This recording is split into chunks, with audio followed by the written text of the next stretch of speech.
place on the grid. The 24-year-old who's raced pretty high-level single-seaters in the past, and along with joint seat holder we heard from earlier, Hubertus Bolson, they've put together this program in quite a short space of time actually. They've been busy practicing pit stops, I know. I was watching them this morning, and Graham Taylor, the team manager there, definitely keen to try and gain a little bit more time on their pit stops. I said Brazil wouldn't be there. Well, they are there. Look, that's a very impressive effort. I didn't think they were going to make it on track, but there is the Brazilian car. Delighted to see it. I mean, a lot of hard work's taking place in the few hours between the sprint and the feature race. So Brazil on the grid, Felipe Gomares wearing Jesus loves you, devout Christian, and he carries that message on his helmet.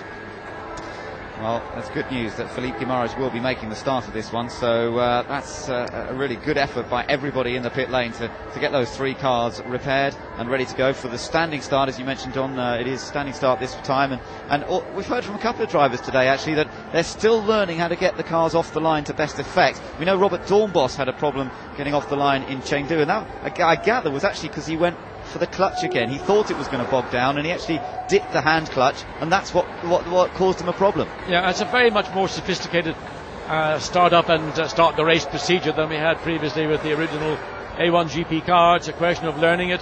Also, you've got a hand clutch which is a different sense of feel, and it's about getting the bite point of the clutch to suit you and to suit the circumstances that you're going into. So all those factors are new to everybody, and some understandably are still coming to terms with it.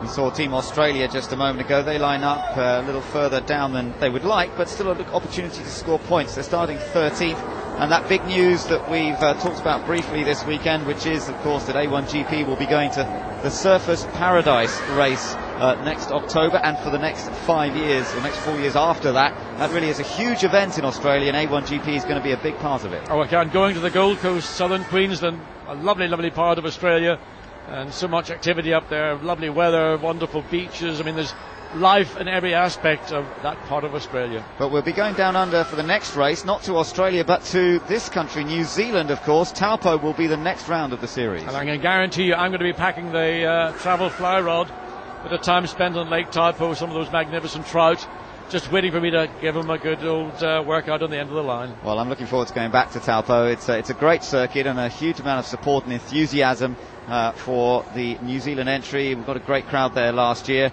so we'll be looking forward to going back to Taupo. That will be the beginning of the sort of second half, if you like, of this season 4 of A1GP World Cup of Motorsport.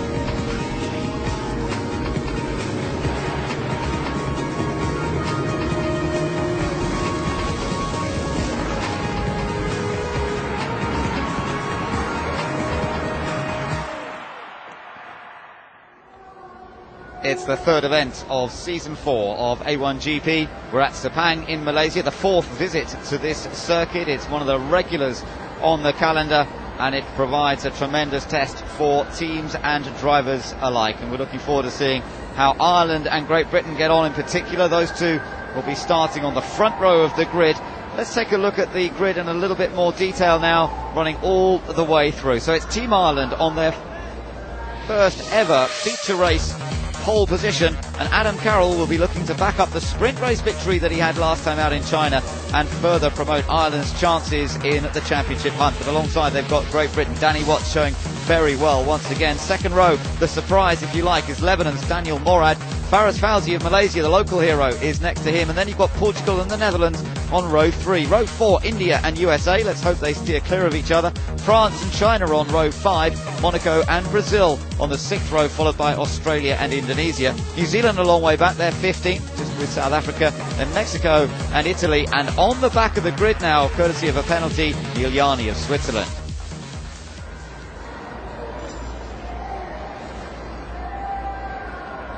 So into the last moments before this race gets underway, and with this tremendous crowd getting ready to cheer on their man, it's time for the ceremonies to begin. darahku, tanah tumpahnya darahku, niat hidup bersatu dan maju, rahmat bahagia Tuhan kurniakan, Raja kita selamat bertahta.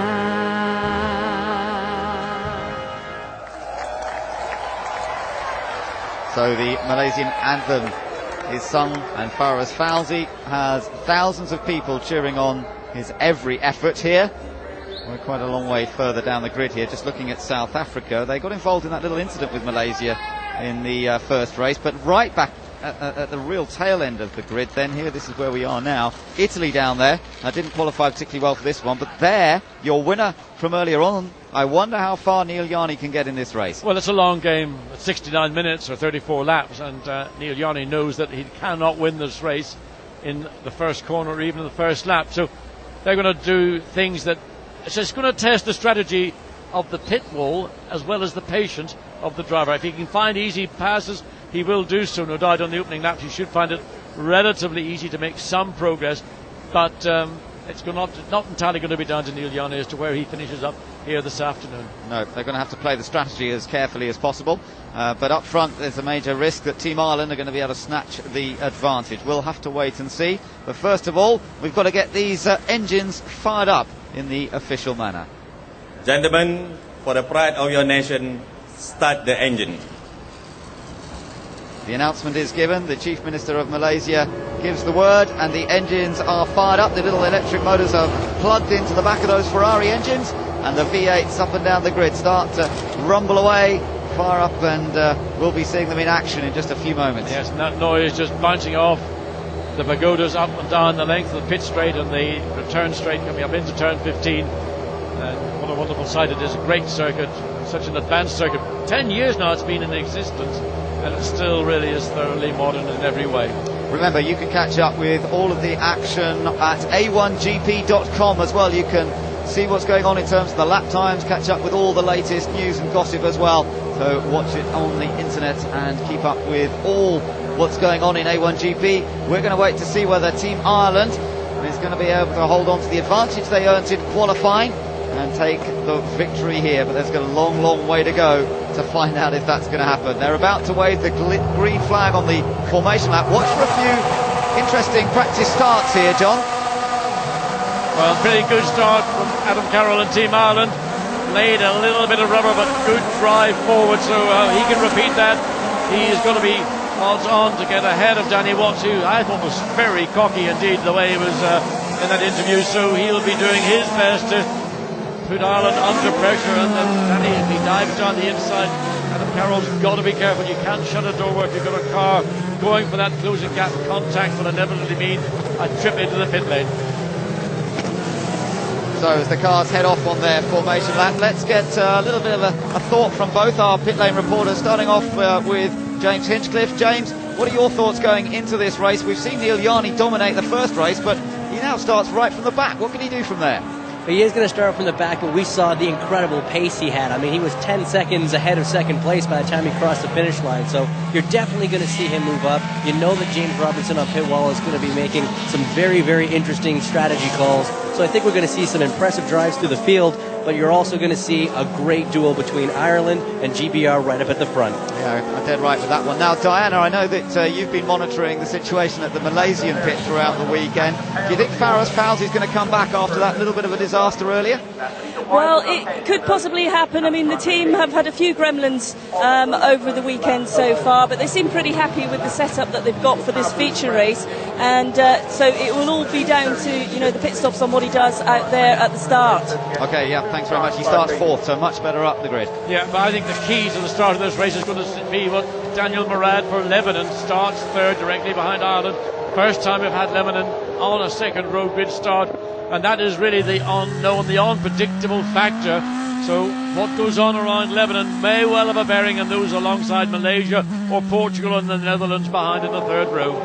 Lots to watch out for then. We'll try and keep an eye on it all where it happens.